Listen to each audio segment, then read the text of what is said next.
Hello guys, welcome back to my YouTube channel yes chem study a way of success. और यहाँ पे लेके आए प्यारे बच्चों, आज हम संस्कृत का मॉडल पेपर, जी हाँ, और कुछ कुछ मॉडल पेपर के सोल्यूशन भी आपको प्रोवाइड हो रहे हैं। जैसे 12th का प्रोवाइड हो ही रहा है, 10th का भी प्यारे बच्चों सोल्यूशन प्रोवाइड होना शुरू हो जाएगा। बस थोड़ा सा आप टाइम दीजिए, ठीक है ना।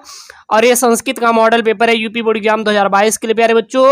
और एक इम्पॉर्टेंट सूचना ये है कि मैंने यहाँ पे 100% सिलेबस को लिया है। 30% सिलेबस को आपको काट के जल्द ही वीडियो देंगे। अभी तो 100% मैंने सिलेबस को बताया है, ठीक है ना। 30% सिलेबस की कटौती इसमें मैंने नहीं किया है। आने वाली वीडियो जो सोल्यूशन में रहेगा उसमें मैं 70% सिलेबस दूंगा, 30% हटा देंगे। लेकिन हाँ, इसको पूरा देखिए, जो जो कटेगा उसको भी मैं आगे प्यारे बच्चों बता दूंगा कि क्या क्या आपको नहीं पढ़ना है। और हाँ, टारगेट है 1K लाइक का, 1000 लाइक आप कर दीजिएगा अगर वीडियो अच्छा लगे तो। 1K प्यारे बच्चों लाइक का प्यारे बच्चों एक टारगेट है आपको। और इसका पीडीएफ हमारे टेलीग्राम चैनल, अपने टेलीग्राम चैनल यस स्टडी पे मिलेगा।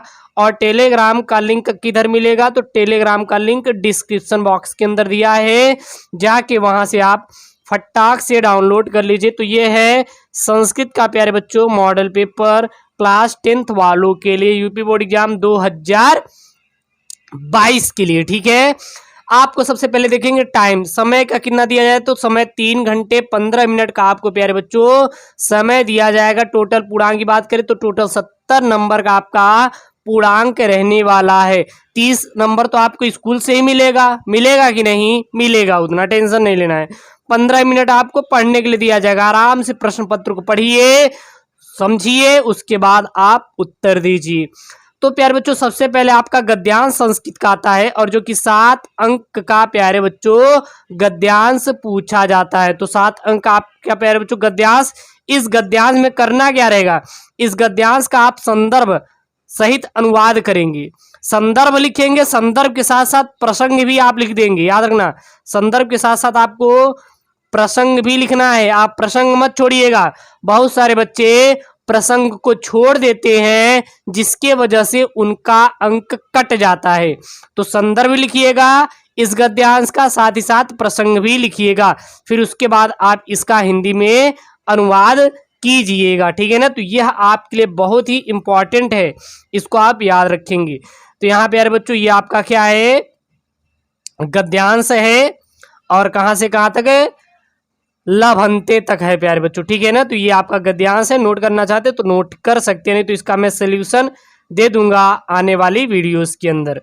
दूसरा प्यारे बच्चों गद्यांश है, या तो देखिएगा, या तो आप ये गद्यांश कर लेंगे। देखिए मॉडल पेपर मतलब ये है कि किस प्रकार से आएगा। तो जो गद्यांश रहेगा, 2 गद्यांश रहेंगे आपके, संस्कृत के 2 गद्यांश रहेंगे पेपर में, 7 अंक का रहेगा। या एक ये गद्यांश रहेगा, एक ही। अगर आपको ये आ रहा है तो इसको हल करिएगा, अगर ये आ रहा है तो ये हल करिएगा, ठीक है ना। दोनों को नहीं करना, दोनों में से एक जो सरल आपको पड़े, जिसका सब चीज आपको अच्छे से मालूम हो। तो 2 गद्यांश रहेगा, ये आपके लिए सही ऑप्शन होगा। तो मान लीजिए एक नहीं आ रहा है तो दूसरा आप कर ही लेंगे, ठीक है ना। और दूसरा है प्यारे बच्चों, अब यहां से निम्नलिखित पाठों में से किसी एक पाठ का सारांश हिंदी में लिखिए। अब यहाँ पे प्यारे बच्चों सारांश लिखना रहेगा। जो आपके पाठ रहेंगे, संस्कृत के जो पाठ हैं उनका क्या लिखना रहेगा, आपको सारांश लिखना रहेगा। और पाठ यहाँ पे दिया गया है, और कितने अंक का है, 4 अंक का है। तो आप संस्कृत के पाठ का सारांश भी याद कर लेंगे। कौन कौन से है, 100% सिलेबस है, 30% सिलेबस की कटौती मैंने नहीं किया है, 100% सिलेबस लेके चल रहा हूं, ठीक है ना।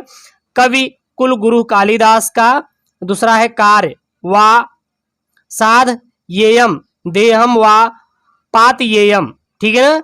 या फिर गुरु नानक देव। ये प्यारे बच्चों आपके 3 पाठ दिए गए हैं। किसी एक पाठ का आपका क्या लिखना है प्यारे बच्चों, सारांश लिखना है। तो कवि कुल गुरु कालिदास तो आपको तैयारी कर लेना है, यह आपके सिलेबस में है, ठीक है ना। ये सिलेबस से नहीं निकाला गया है। तीसरा प्यारे बच्चों है, एक गद्यांश आएगा, दूसरा आपका पद्यांश आएगा। तो गद्यांश से प्यारे बच्चों 7 अंक का, और पद्यांश से भी आपका 7 अंक का बनेगा। 2 अंक आप संदर्भ लिखने के लिए पाएंगे। 2 अंक में से प्यारे बच्चों एक एक अंक क्या रहेगा, डिवाइड रहेगा। 1 अंक आपका क्या रहेगा, संदर्भ का रहेगा, और 1 अंक क्या रहेगा, प्रसंग का रहेगा। और जो 5 अंक है यह आपका हिंदी अनुवाद का रहेगा, हिंदी अनुवाद का रहेगा, कुछ इस टाइप से आपका रहेगा। तो यहाँ पे पद्यांश दिया है, या तो ये पद्यांश कर देंगे या तो आप ये पद्यांश कर देंगे, दोनों में से कोई एक जो आपको आता रहेगा वही पद्यांश आप लोग सॉल्व कीजिएगा। बाकी इसका सोल्यूशन आने वाले वीडियोस में मिल जाएंगे। तुरंत चाहिए तो कमेंट कर दीजिए, कल ही मैं इसका सोल्यूशन कर दूंगा, ठीक है ना। इसका आपको सोल्यूशन हल आपको सहित दे दूंगा कल ही। अगला प्यारे बच्चों सुक्ति आएगा। सुक्ति कितने आपका रहेगा, 3 अंक का मिलेगा, ठीक है ना।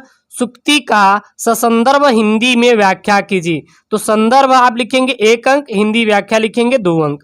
तो संदर्भ और हिंदी व्याख्या करना है तो 1 अंक आपका संदर्भ मिलेगा और 2 अंक आपका हिंदी में मिलेगा जो इसका अनुवाद करेंगे।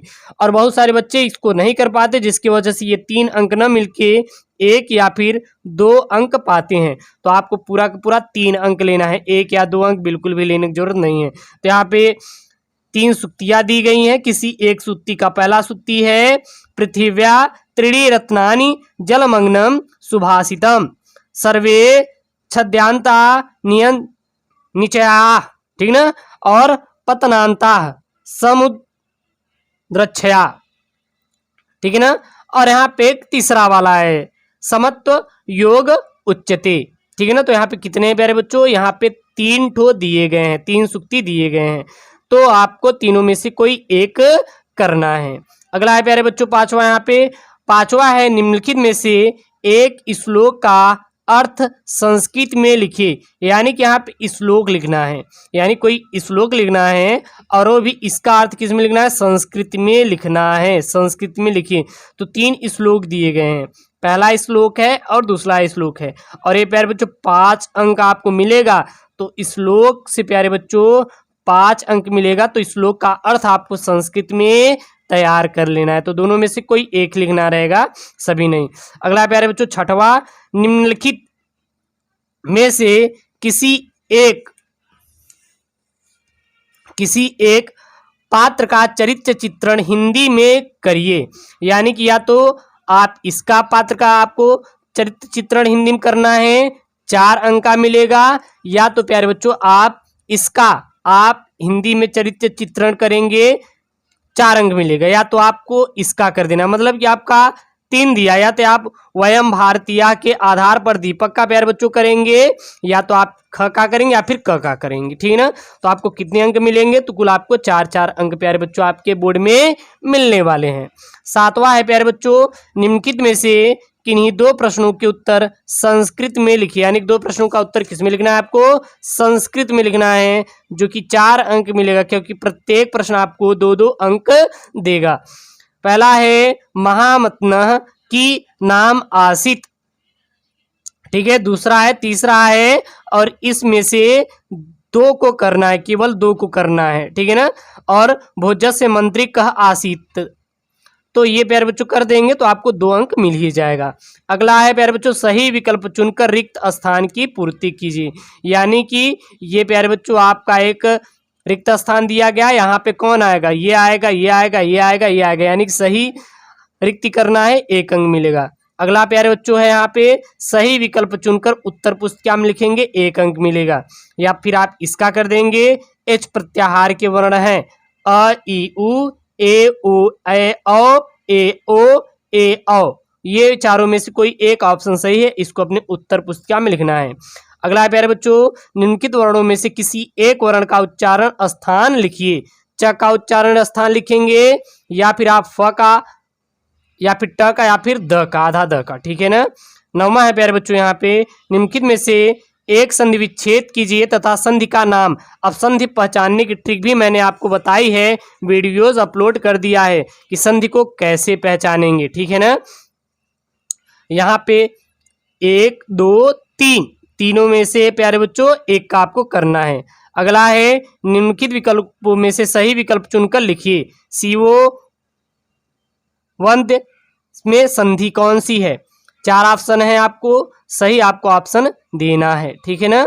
अगला है यहाँ पे निम्नलिखित में से एक शब्द का रूप लिखिए। करिन शब्द का द्वितीया एकवचन शब्द लिखना है, धेनु शब्द का तृतीया बहुवचन लिखना है, वार्य शब्द का पंचमी बहुवचन लिखना है। मतलब किसी एक शब्द का आपको रूप लिखना है। अगला है यहाँ पे एक एक अंक के हैं। निम्नलिखित विकल्पों में से सही विकल्प चुनकर उत्तर पुस्तिका में लिखिए। मधुने किस विभक्ति एवं वचन का रूप है? जो मधुने है यह किस विभक्ति एवं वचन का रूप है? द्वितीया एक वचन, तृतीया एक वचन, या फिर चतुर्थी एक वचन, या फिर पंचमी बहुवचन। अगला प्यारे बच्चों है 11वां एक अंक का है। निम्नलिखित में से किसी एक धातु का रूप लिखिए। किसी एक धातु का रूप लिखना है। या फिर भू का धातु लिड़ लकार मध्यम पुरुष एक वचन लिखिए, या फिर आप का धातु लड़ लकार उत्तम पुरुष बहुवचन लिखिए, या फिर दा धातु का लोड़ लकार प्रथम पुरुष एक वचन लिखिए, या फिर ज्ञा का धातु का लंग लकार मध्यम पुरुष द्विवचन लिखिए। ठीक है ना। अगला है निम्नलिखित में से सही विकल्प चुनकर उत्तर पुस्तिका में लिखिए। नयत किस लकार का रूप है? जो नयति है, नयतु है, यह किस लकार का रूप है? लड़ लकार प्रथम पुरुष बहुवचन का है, लुड़ लकार प्रथम पुरुष एक वचन का है, लंग लकार प्रथम पुरुष एक वचन का है, या फिर लिट लकार प्रथम पुरुष एक वचन का है। अगला 12वां है प्यारे बच्चों एक अंक का है। समस्त पदों में से किसी एक पद का समास विग्रह कीजिए। या फिर उपगम का कीजिए, या फिर त्रिभुवनम का कीजिए, या फिर गजानन का कीजिए। किसी का एक करेंगे तो आपको एक अंक यहाँ पे संस्कृत में मिलेगा। अगला है प्यारे बच्चों यहाँ पे सही विकल्प चुनकर उत्तर पुस्तिका में लिखिए। नीलांबरम, नीलांबरह में कौन सा समास है? एक अंक मिलेगा। अव्ययी भाव समास, द्विगु समास, बहुव्रीहित समास, कौन सा समास है? सही ऑप्शन आपको देना होगा। प्यारे बच्चों 13वां प्रश्न है यहाँ पे। निम्नलिखित रेखांकित पदों में से किसी एक की विभक्ति लिखिए। भक्त शिवम भजति, या फिर सह रामाय पुस्तक ददात, या फिर वृक्षात पत्राणि पतंति, या फिर सह नेत्रेण काणः अस्ति। ठीक है ना। इसमें से किसी एक का प्यारे बच्चों आपको रेखांकित पद का आपको विभक्ति लिखना है। अगला यहाँ पे एक अंक मिलेगा। निम्नलिखित रेखांकित पद में से कौन सा कारक है? सह सत्यात न विरमते कर्ता कारक है, कर्म कारक है, या संप्रदान कारक है, या फिर अपादान कारक है? इसमें कौन सा कारक है? अगला प्रश्न है प्यारे बच्चों 14वां। निम्नलिखित में से किसी एक धातु एवं प्रत्यय लिखिए। आपको एक धातु लिखेंगे एक अंक और प्रत्यय लिखेंगे एक अंक, यानी कि 2 अंक प्यारे बच्चों मिलेंगे। अनुभूव क्या मिलेगा यहाँ पे कर देंगे, या फिर पातुम का, या फिर गमनीह का, यानी तीनों में से किसी एक का करेंगे, ज्यादा नहीं करना है। अगला है निम्नलिखित में से किसी एक वाक्य का वाच्य परिवर्तन लिखिए। राम पत्रम लिखति, वयम जलम पीबामः, बालकेन वेदः पठयते। ठीक है ना। किसी एक का प्यारे बच्चों करेंगे। अगला है 16वां यहाँ पे। निम्नलिखित वाक्यों में से किन्हीं 4 वाक्यों का संस्कृत में अनुवाद कीजिए। यानी कि आपको कुल मिला के ढेर सारे हैं, मतलब कुल मिला कितने देखिए यहाँ पे 6 दिए हैं। 6 में से आपको 4 करना है, यानी केवल 4 करना है, 2 छोड़ना है। पहला क्या है? गंगा एक पवित्र नदी है, 6 अंक का है। ठीक है ना। अगला है वह पाप से घृणा करता है, तुम सब क्या पढ़ोगे? संस्कृत में देना है। मैं पिता के साथ गया, माता चावल से भात पकाती है, गुरु शिष्यों को शिक्षा देता है। अगला प्यारे बच्चों है संस्कृत का यहाँ पे। निम्नलिखित में से एक विषय पर संस्कृति में 8 वाक्यों का निबंध लिखिए। अब 8 वाक्यों में निबंध आपको लिखना है, मतलब कि 8 लाइन प्यारे बच्चों इनका आपको निबंध में देना है। ठीक है ना। अगर ये लिख देंगे तो आपको कितना मिलेगा? 8 अंक मिलेगा। तो संस्कृत का एक ऐसे भी आप तैयार कर लीजिएगा निबंध। विद्या पर, परोपकार पर, अहिंसा परो धर्मम पर, या फिर भारतीय कृषक पर, या फिर राष्ट्र पश्चिम मयूर का। तो वैसे ये मेरे प्यारे बच्चों संस्कृत का जो निबंध है इसको मैं करवा दूंगा। आने वाले वीडियोज में सब कुछ मिलेगा, टेंशन नहीं लेना है। ठीक है ना। जो होगा मैं आपको करवा दूंगा। अगला है निम्नलिखित शब्दों में से किन्हीं 4 शब्दों का संस्कृत में वाक्य प्रयोग कीजिए। मित्रम, गणेशाय, मया, वयम, प्रतिदिनम, उभयतः, एकः और गच्छति। तो इनमें से प्यारे बच्चों आपको किसी 4 का ही करना है, 4 अंक मिलेगा। तो ये प्यारे बच्चों संस्कृत का मॉडल पेपर है, बोर्ड परीक्षा 2022 के लिए प्यारे बच्चों है, इसलिए इसको आप देख के जाएंगे। अच्छा 10वीं वाले इसका PDF जाके टेलीग्राम से डाउनलोड कर लीजिए। इसका आंसर भी आपको जल्द ही आपके अपने यूट्यूब चैनल SKM स्टडी पे प्यारे बच्चों प्रोवाइड होगा। ओके दोस्तों, थैंक यू, जय Hind, take care, bye bye.